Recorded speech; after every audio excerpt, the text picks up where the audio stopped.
नमस्कार आप सभी को। आज की इस वीडियो में मैं एक बहुत ही रोचक कहानी लेकर आई हूँ। यह कहानी है कि नारियल का जन्म कैसे हुआ। प्राचीन समय में सत्यव्रत नाम का राजा राज्य करता था। वह प्रतिदिन पूजा पाठ किया करता था। उनके पास किसी भी चीज़ की कोई कमी नहीं थी। इसके बाद भी राजा की एक इच्छा थी जिसे वह पूरी करने की चाह रखता था। दरअसल राजा सत्यव्रत को किसी प्रकार से स्वर्गलोक जाने की इच्छा थी। वह अपने जीवन में कम से कम एक बार स्वर्गलोक के सौंदर्य को देखना चाहते थे, इसलिए उन्हें इसका मार्ग नहीं पता था। दूसरी तरफ ऋषि विश्वामित्र अपनी तपस्या के लिए घर से चले गए। चलते चलते वह अपनी कुटिया से बहुत दूर चले गए।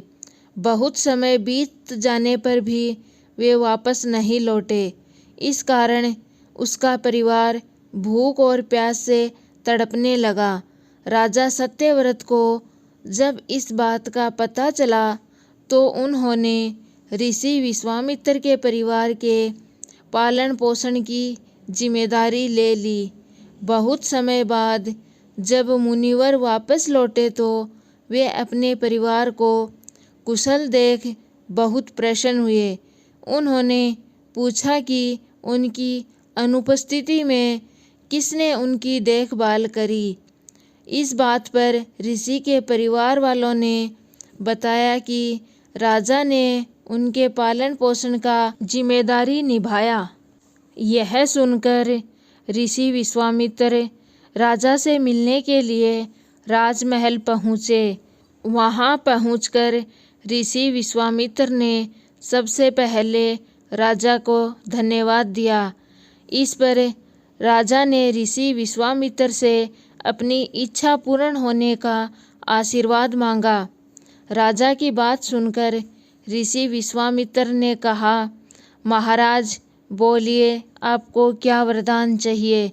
तब महाराज ने कहा, हे मुनि, मुझे एक बार स्वर्गलोक के दर्शन करने हैं। आप मुझे वहां जाने का वरदान दें।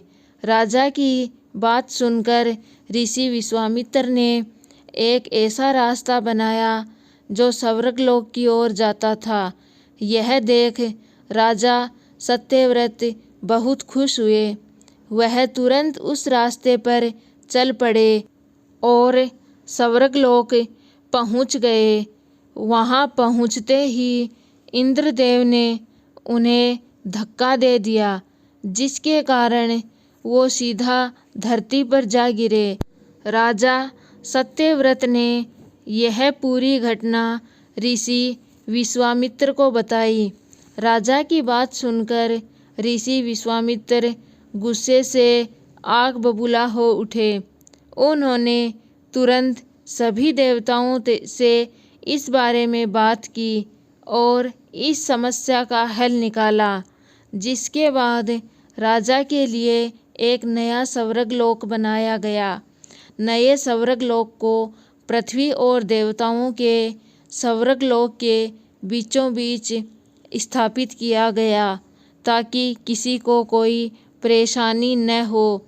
नए स्वर्गलोक जाने से राजा सत्यव्रत को बहुत खुशी मिली, लेकिन विश्वामित्र को एक चिंता लगातार सता रही थी। उन्हें डर था कि नया स्वर्गलोक कहीं जोरदार हवा के कारण गिर न पड़े।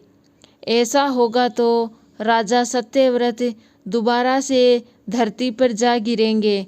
काफ़ी सोच विचार के बाद ऋषि विश्वामित्र को एक उपाय सूझा। उन्होंने नए स्वर्गलोक के लिए एक बहुत लंबा खंभा बनाया ताकि उसे सहारा मिल सके। और ऐसा माना जाता है कि नए स्वर्गलोक के नीचे लगाया गया खंभा एक विशाल पेड़ के रूप में बदल गया। यही नहीं, कुछ समय के बाद जब राजा सत्यव्रत की मृत्यु हुई तो उनका सिर एक फल के रूप में बदल गया।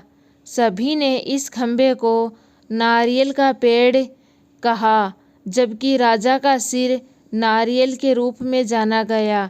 यही कारण है कि नारियल का पेड़ इतना लंबा होता है।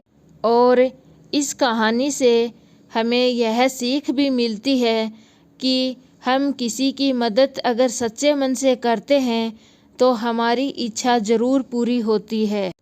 अगर मेरी कहानी आपको पसंद आई है तो प्लीज़ वीडियो को लाइक शेयर ज़रूर करना और चैनल को सब्सक्राइब भी करना।